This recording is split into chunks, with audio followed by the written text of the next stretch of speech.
Vande Mataram, 2G scam 2G ஸ்கேம்னு பயங்கரமான நம்ம ஆளுங்கள்லாம் பேசிக்கிட்டு இருக்காங்க. வழக்கம் போல் நான் எங்கே போவேன்னு தெரியும் உங்களுக்கு. ராஜீவ்காந்தி கொலையில் 2020 சிபிஐ வந்து மெட்ராஸ் ஹைகோர்ட்டு சொல்லிடுச்சு, இப்போ சிறையில் இருப்பவர்கள்லாம் அம்புகள் தான், நாங்கள் வில்லை தேடிக்கிட்டு இருக்கோம் அப்படின்னு சொல்லி. வில்லு சந்திராசாமின்னு தெரியும், மார்கரெட் ஆல்வான்னு தெரியும், எல்லாம் தெரியும். ஆனால் வில்லை தேடி தேடி தேடி அப்புறமா அப்படியே க்ளோஸ் பண்ணிட்டாரு மாவீரர் அமித்ஷா. 2022 கேஸை க்ளோஸ் பண்ணிட்டாரு. அதே மாதிரி 2G ஸ்கேமில் நீரா ரேடியா வெளியிட்ட டேப்பெல்லாம் பண்ணி பக்காவாக உண்மையிலேயே ஒழுங்காக அந்த கேஸை விசாரிச்சிருந்தானா சோனியா, மன்மோகன் சிங், சிதம்பரம், நீரா ரேடியா, தயாளு நிறைய பேர் உள்ளே சிக்கியிருப்பாங்க.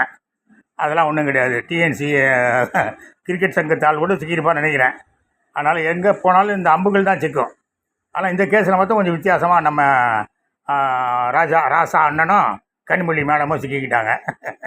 ஆனால் இனிமேல் ஒன்றும் ஆகாது. இப்போவும் ராசா வாயை துறந்தாருன்னா, நான் வாயை திறந்தேன் என்றால் ஒரு பூகமே வெடிக்கும் அப்படின்னு சொன்னான் சந்திராசாமி அப்படின்னு சொல்லி ரமேஷ் செல்லால் புக்கில் எழுதியிருக்காரு. முழு பக்கம் படம் போட்டு, நான் வாயை திறந்தால் ஒரு பூகமே வெடிக்கும் அப்படின்னு சொல்லி. அதே மாதிரி ராசா வாயை திறந்தாருன்னா மிகப்பெரிய பூகமே வெடிக்கும். யாரெல்லாம் இதில் பங்கு வாங்கினான்னு அது எல்லா பயிலும் இருப்பான், ஒரு பயில் இல்லாமல் எல்லோரும் இருப்பான்.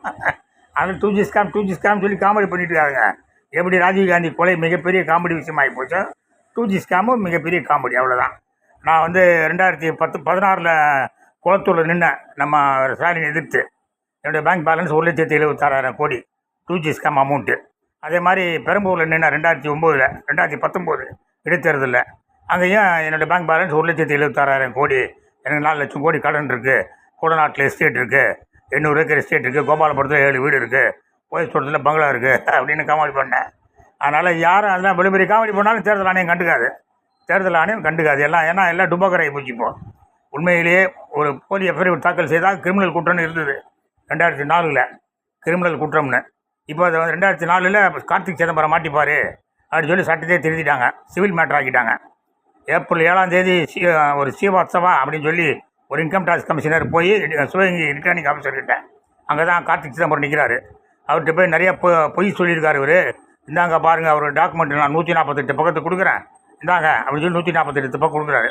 அப்போ அந்த ரிட்டர்னிங் ஆஃபீஸர் என்ன பண்ணியிருக்கணும், அதை வாங்கிக்கிட்டு அவனை வந்து நாமினேஷன் செல்லாதுப்பா அப்படின்னு சொல்லி நாமினேஷனை ரத்து பண்ணியிருக்கணும்.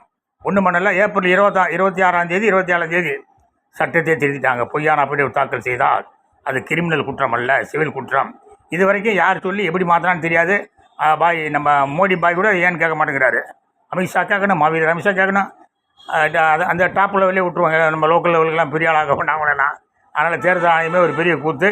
2G ஸ்கேம் மாதிரி இது மாதிரி எல்லாமே ஒரு கூத்து தான். ஜெயஹிந்த்.